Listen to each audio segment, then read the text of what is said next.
വാർത്തകളിലേക്ക് വിശദമായി പോകാം. കേന്ദ്ര നയങ്ങൾക്കെതിരെ സംയുക്ത ട്രേഡ് യൂണിയനുകൾ ആഹ്വാനം ചെയ്ത ദേശീയ പണിമുടക്ക് പുരോഗമിക്കുകയാണ്.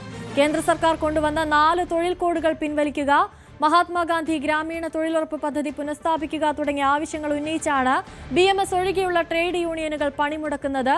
ബസ്, ഓട്ടോ, ടാക്സി തൊഴിലാളികളും പണിമുടക്കിൽ പങ്കെടുക്കുന്നുണ്ട്. KSRTC ബസ്സുകൾ സർവീസ് നടത്തുന്നില്ല.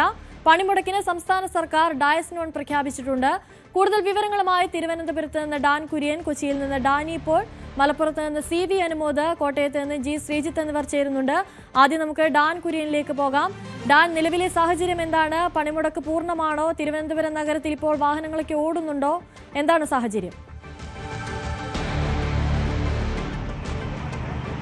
9 മണിക്കൂർ പിന്നിടുന്നു പണിമുടക്ക് ആരംഭിച്ചിട്ട്. പക്ഷേ തലസ്ഥാനത്ത് ഭാഗികമായി മാത്രമാണ് വാഹന ഗതാഗതത്തെ ഈ പണിമുടക്ക് ബാധിച്ചിരിക്കുന്നതെന്ന് വേണം പറയാൻ. രാവിലെ എന്തായിരുന്നു സ്ഥിതി? അതായത് പുലർച്ചെ 7 മണിക്കും 6 മണിക്കും 7 മണിക്കുമൊക്കെ എങ്ങനെയായിരുന്നു സ്ഥിതി? അത് തന്നെ ഇപ്പോഴും തുടരുകയാണ്.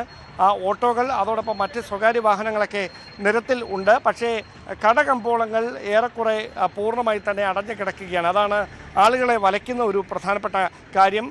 മാത്രമല്ല, ഈ റെയിൽവേ സ്റ്റേഷനിലും മറ്റും പോലീസിൻ്റെ ബസ്സുകളും മറ്റ് സ്വകാര്യ കമ്പനികൾ, അതോടൊപ്പം തന്നെ സന്നദ്ധ സംഘടനകളുടെയൊക്കെ ആംബുലൻസ് സർവീസുകളൊക്കെ ഉണ്ട് രോഗികളെ മറ്റും മെഡിക്കൽ കോളേജിലേക്കും RCCയിലേക്കുമൊക്കെ എത്തിക്കാൻ.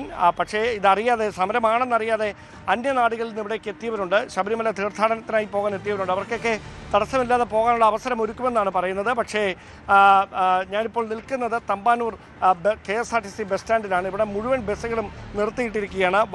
KSRTC ഏതാണ്ട് പൂർണ്ണമായി തന്നെ സർവീസ് നടത്താൻ കഴിയാതെ ഒരു സ്തംഭിച്ച അവസ്ഥയിലാണ്. ഇവിടെ വിദേശികളടക്കം, അതായത് അവർ യാത്രയുടെ ഭാഗമായി എത്തിയതാണെന്ന് തോന്നുന്നു. You are from?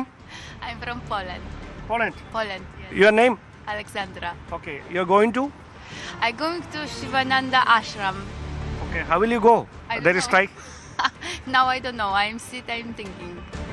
Oh, you don't know? You are not aware about this strike? No, I didn't know that is the strike. You are alone or Yes. part of a group? No, I'm alone. You are alone. Yeah. Okay. And you are getting food from here or? Now I have my food. I cook in the hostel. Yeah. Okay. Go ahead. Yeah. അതായത് ഇങ്ങനെ ഇവിടെ സമരം നടക്കുന്നുണ്ടെന്നറിയാതെ മറ്റ് സ്ഥലങ്ങളിലേക്ക് പോകാനായി ഇതുപോലെ വിനോദസഞ്ചാരികളടക്കം എത്തിയിട്ടുണ്ട്. പോളണ്ടിൽ നിന്നെത്തിയ ഒരു വനിതയാണ്. അവരാണ് നമ്മളോട് പ്രതികരിച്ചത്. അവർക്ക് മറ്റൊരാശ്രമത്തിലേക്കാണ് പോകേണ്ടത്. എങ്ങനെ പോകണമെന്ന് അറിയത്തില്ല. കയ്യിൽ കുറച്ച് ഭക്ഷണമുണ്ട്. അതൊക്കെ കഴിച്ചുകൊണ്ട് തമ്പാനൂർ KSRTC ബസ് സ്റ്റാൻഡിന് സമീപത്ത് അവർ ഇരിക്കുകയാണ്. ഇതുപോലെ ഒറ്റപ്പെട്ട് പല ആളുകൾ പല സ്ഥലങ്ങളിൽ ബസ് സ്റ്റാൻഡ് പരിസരത്തായി ഉണ്ട്. പക്ഷേ KSRTC ബസ്സുകൾ ഓടാത്ത ഒരു സാഹചര്യം ആയതിനാൽ എങ്ങനെ മുമ്പോട്ട് പോകും എന്ന് അവർക്കറിയില്ല. അതാണ് നിലവിലെ സാഹചര്യം. എന്തായാലും 10:30യോടെയാണ് തൊഴിലാളി സംഘടനകളുടെ പ്രതിഷേധ മാർച്ച് സംഘടിപ്പിച്ചിരിക്കുന്നത്. ആ മാർച്ച് നടക്കുന്നത് രാജ്ഭവൻ പരിസരത്തേക്കാണ്. ഒന്നുകിൽ സംയുക്തമായാണ്, സംയുക്ത ട്രേഡ് യൂണിയനുകളുടെ നേതൃത്വത്തിലായിരുന്നു നേരത്തെ ഇത്തരത്തിൽ പണിമുടക്കുകൾ വരുമ്പോൾ മാർച്ച് നടന്നിരുന്നത്. പക്ഷേ നിലവിൽ അങ്ങനെയല്ല സാഹചര്യം. ഒറ്റയ്ക്കൊറ്റയ്ക്കായി ഈ സംഘടനകൾ മാർച്ച് നടത്തുകയാണ് എന്ന വിവരങ്ങളാണ് ഇപ്പോൾ ലഭിക്കുന്നത്. ആ സമയങ്ങളിൽ ഈ വാഹനങ്ങൾ ഇങ്ങനെ നിരത്തുകളിൽ ഓടിയാൽ ഏത് തരത്തിലാകും പ്രതികരണങ്ങൾ ഉണ്ടാകുക എന്നതാണ് അറിയാനുള്ളത്. എന്തായാലും നിലവിലെ സാഹചര്യത്തിൽ ഏതാണ്ട് ഭാഗികമായി മാത്രമേ വാഹന ഗതാഗതം തടസ്സപ്പെട്ടിട്ടുള്ളൂ. കാരണം സാധാരണ ഉള്ള ദിവസങ്ങളിൽ എങ്ങനെയാണോ അതുപോലെ തന്നെയാണ് കാഴ്ചകൾ. എവിടെ നിന്നാണ് വരുന്നത്? നാഗർകോവിൽ. എവിടെ പോകാനാ? എയർപോർട്ടിൽ. ഓക്കെ. സ്ട്രൈക്കാണെന്ന് അറിഞ്ഞായിരുന്നല്ലോ അല്ലേ? സമരമാണെന്ന് അറിഞ്ഞായിരുന്നല്ലോ. പണിമുടക്കാണെന്ന്. എങ്ങനെ പോകുന്നു? ഓട്ടോയ്ക്ക് പോകാനാ? ഓക്കെ.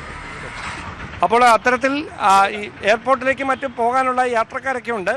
അവർ ട്രെയിനുകളിലും മറ്റും വന്നിറങ്ങിയിട്ടാണ് ഓട്ടോകളിലൊക്കെയായി അങ്ങനെ പോവുകയാണ്.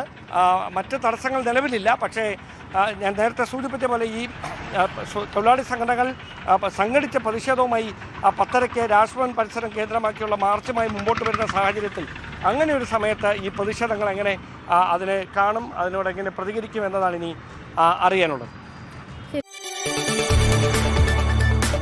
കൂടുതൽ വാർത്തകൾക്ക് News 18 Keralam YouTube channel subscribe ചെയ്യുക.